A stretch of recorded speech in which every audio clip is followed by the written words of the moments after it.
A Hairier Problem by Blue Bastard. Rise of the Furball. Chapter 31. Gecko no Hikari. Something of light. Oh, light of the moon. I had to recheck that.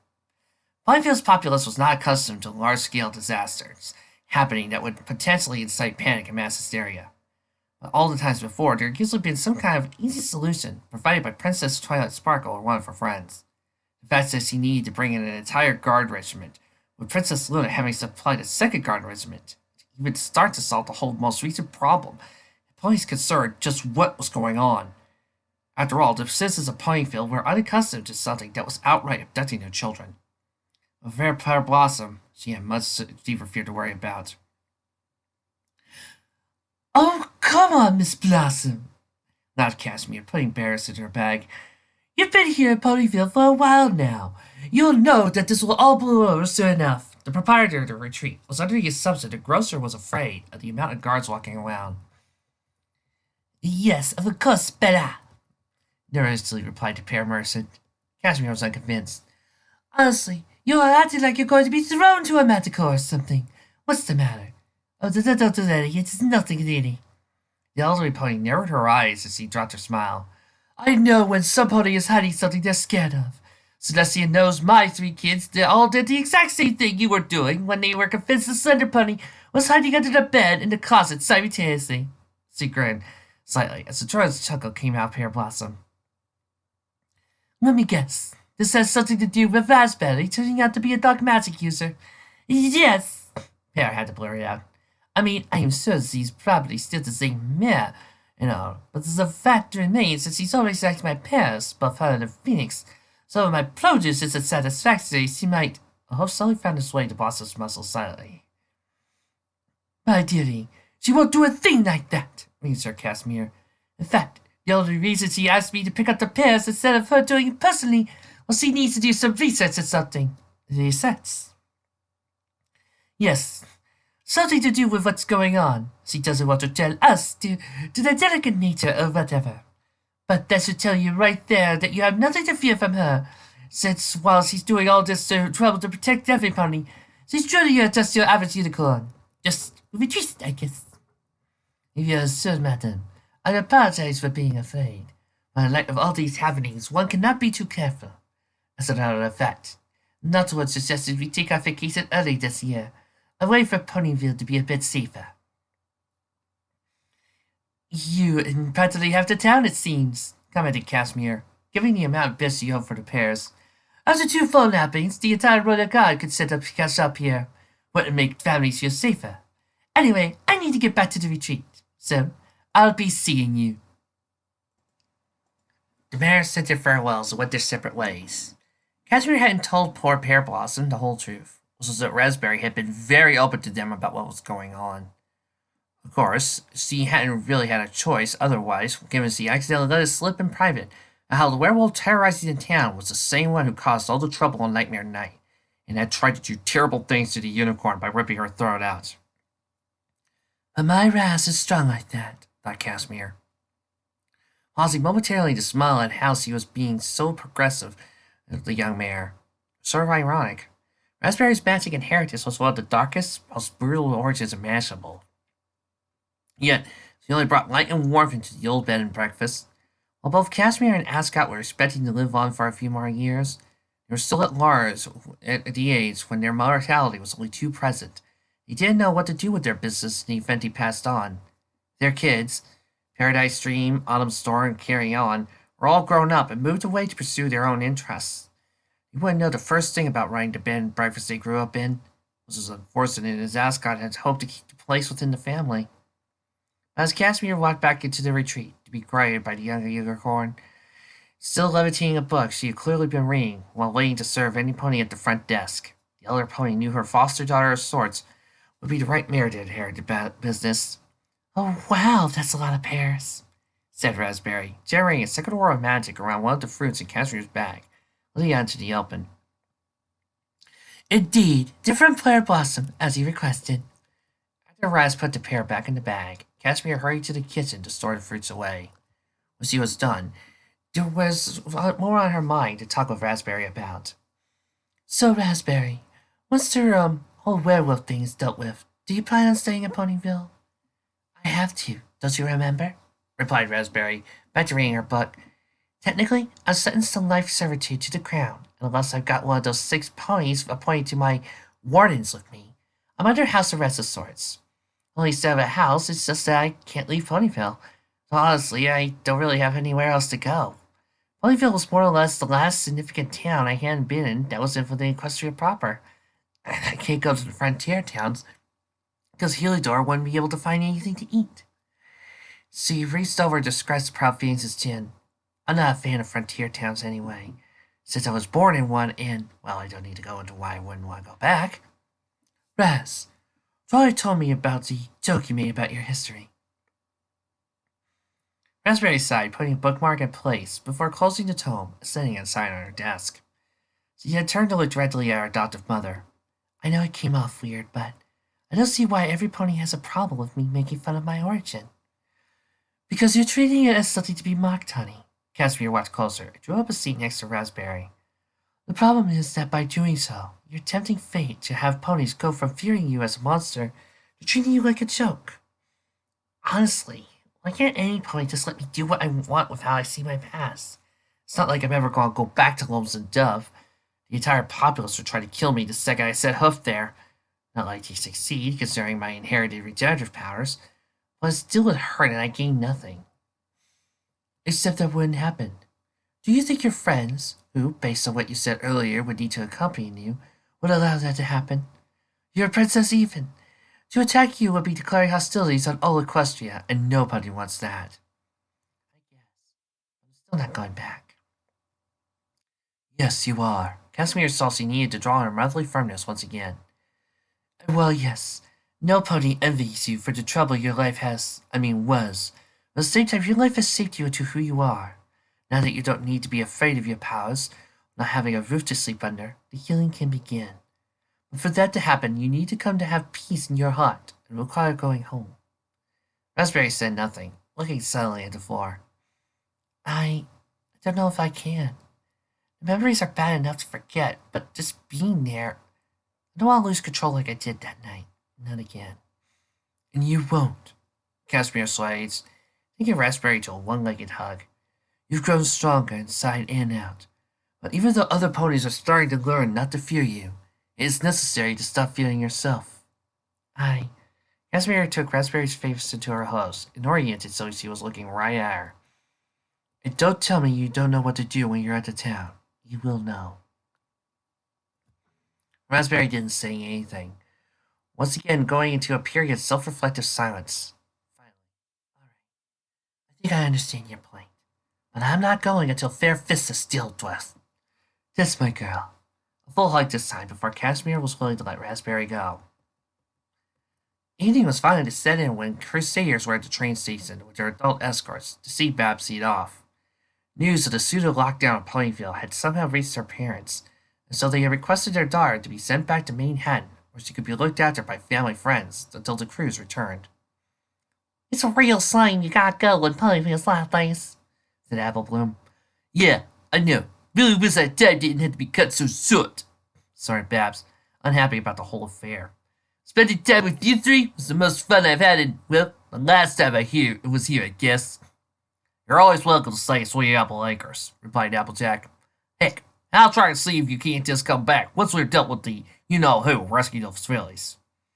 I appreciate it, cousin Applejack. The next few minutes were mostly just the Crusaders talking amongst themselves, planning what to do to get their cutie marks and whatnot. This in turn allowed the older ponies to talk about themselves too. I'll have to hold my orders. I would have thought your parents would have taken Sweet safely too, confided Applejack. And Applebloom was needed here because he's a werewolf and might need to help rescue Tiara Silver. I'll send her and Granny out to Appaloosa for safekeeping. I did tell my father and mother similar concerns, answered Rarity, her face says with trepidation as well. But they've already made vacation plans for next month, so they don't have the money to take Sweetie to safety. Honestly, I would think it poor of them if it wasn't for the fact that reservations in Ponyville being safe largely had to do with me being one of its principal defenders, so to speak. If your parents know about what's going on down soon, added Rainbow. I've been trying to contact Skiller's parents all day, hadn't heard a thing from them. This is especially bad because I need every able-bodied Pegasus I can to deal with that storm over Everfree. Storm? Is that what those Castle Everfree are doing? Forming up a storm of sorts? Rainbow nodded. Yeah, it's already being classified as a supercell. If it gets even worse to the point lightning is striking anywhere within a mile radius of there, the town will need to be evacuated. How was that, Grimace? You think it might have something to do with whatever Fair Fist has got in the works? Almost certain of it. But of course, it implies somehow dark magic's involved. Poor Raspberry. All she wants to do is just work in the Travis retreat. Instead, she's needed for her special magic expertise more and more demonstrating limited rarity. She didn't recognize the sound of a clunky mower shutting up just on the other side of the train station. The two ponies who subsequently showed up were no surprise to Rarity, given she already knew. Lara, Sandalwood, what brings you two here with your, contraption? Hey, Rowdy, answered Sandalwood. As far as I know, the next train's going to have an aura of perfume ingredients that I need for some of my more aromatherapy mixes. Of course, it happens to be a large order, or so I was informed, added Lyra. So we needed to bring the cars to the Apple Truck. It's still locked up at Sea Apple Acres. At least I got the thing running, right? Snorted Sandalwood. Speaking of running, sorry, Squeaky. A squeaky voice coming out of the blue. Is it just me, or is the train running all late? It's just a few minutes is all, started Skidoo. Not a deal breaker. Hey, I think I just heard his whistle. Sure enough, the train was barreling down the tracks, only to apply the brakes and come to stop in front of the station. Hey, isn't this supposed to be the passenger train to Manhattan? Asked Bastion, no pony in particular. Should take your ticket. Oh, you gotta be kidding. What? Asked Double Bloom, deciding to take over a look. The tickets are for a train to Mama! We've been waiting for nothing! The group collectively groaned into collective stupidity. Well, look on the bright side, suggested Sandalwood, who was sighing for her materials. At least you didn't miss the train, right? Sandalwood, interjected Applejack. I must admit, I feel better with Basil's on a train back home. He's safer than here. Oh, please, said Lil when he laughed. Applejack, I know werewolves. They would too. We had to deal with yours last time. What does that new pretender to your throne have to offer? I was like you, when the boxcars of the train arrived violently on the trucks. Then, the door was somehow knocked clean off its mounts, revealing the stowaway cargo inside. Of course, the non-ticketed train riders soon made themselves known, when multiple Fair Fists launched themselves out of the car, riding to now horrified ponies who realized the threat Fair Fists now need to be described in the plural sense. Applejack tensed up, ready to first of sitting into a wolf. She knew it was a risk, exposing herself to the other ponies still around, but she wouldn't need to keep a little secret like hers and teach her more innocent ponies. However, as she felt a familiar pressure in her hose, the Fair Fist as she was ready to attack was knocked back, pinned to the boxcar she just left, a spear peeled through her heart. You know what to do, guards! Bellowed a strong female voice, followed by a sudden surge of guards' ponies, both regular and Pegasi bat pony variety, converging on the sudden ambush of werewolf clones. Where the Fair Fistus were both cunning and ferocious, they had to be held at bay by the armor and training of the Royal Guards, and gradually began to be pushed back as one by one the Fair Fistus were killed. Where the old werewolf had predicted the newer Bat Pony guards could be exploited through their experience, she had failed to count the fact that the Bat Ponies were naturally more aggressive than the regular pony guards, so they were fatally underestimated. But the ensuing chaos, all sides of Crusaders were lost. Sweetie! Sweetie Bed! Cried out Rarity, ducking and weaving, searching frantically for her sister or friends. Of all the worst possible things, losing her sister, a basically spooce-like mob of identical werewolves, was qualified as one of the worst possible things! As he was distracted with the search, she did not see one of the Fair Fistus doing something similar to her. Only that werewolf had a tendency of sinking her fangs into Rarity's neck. A tendency that Rarity didn't realize until it was too late for her to take action. But suddenly she was shoved by something in the nick of time and thrown clear. What? As the unicorn began to regain her bearings, she was shocked to see that the pony who saved her was Sandalwood. For the aroma of Fair's trouble, it was now her neck that Fair Fist had clamped in her fangs, the tan mare's body having gone limp with trickles of blood already dripping to the ground. Shortly followed by the rest of the wounded pony hitting the forest, the werewolf was quickly dispatched by a few guards. Rarity rushed to Sandalwood's aid, Lyra doing the same on the other side. The werewolves fell back before finally cutting their losses, and the survivors fleeing for the edge of Everfree in the distance. Yeah! We so double it for! Exclaimed one of the bat ponies. High-diving another bat pony who was wearing an eye patch, in addition to normal barring. Sunshine! Better luck! Exclaimed Daffodil, who punched one of the dead Fair-Fist's bodies away in disgust. Your guard ponies. Moreover, you are strike bats under my command, and I will not have any users on my command acting like a bunch of frat ponies when the area is not secure. Is that understood? Yes, ma'am! The two replied in unison, forgetting the hint they should join the rest of the guards, making sure none of the dead werewolves weren't actually dead. Daffodil shook her head, before realizing the downed civilian, oh dear Luna, high on her throne. Somebody come for a max! Stat! I think we got another issue at Hoof. So called out Applejack, was explicitly half buried in dead werewolves. For a split second, Daffodil thought Applejack herself had taken on her werewolf form as well. The one double-take layer showed the farmer was not in basely state. What would that be, Lady Applejack? Hi, was anybody know where the other Crusaders went? Asked Apple Bloom, unaware that Applejack had noticed the same thing. Gradually, all the ponies on the platform realized the noticeable absence of Scootaloo, Sweetie Belle, and Babs Seed. Several hours later, Ponyville was in complete lockdown. No pony not in the guard was allowed to be walking the streets at night. Even the guards couldn't go around without being in groups of 5 at minimum. It was also an extremely low point for the so-called defenders of Ponyville, as they were all gathered in Ponyville's general's waiting room. But had potentially sacrificed herself to save Rarity. Fate still unknown if she should live or die.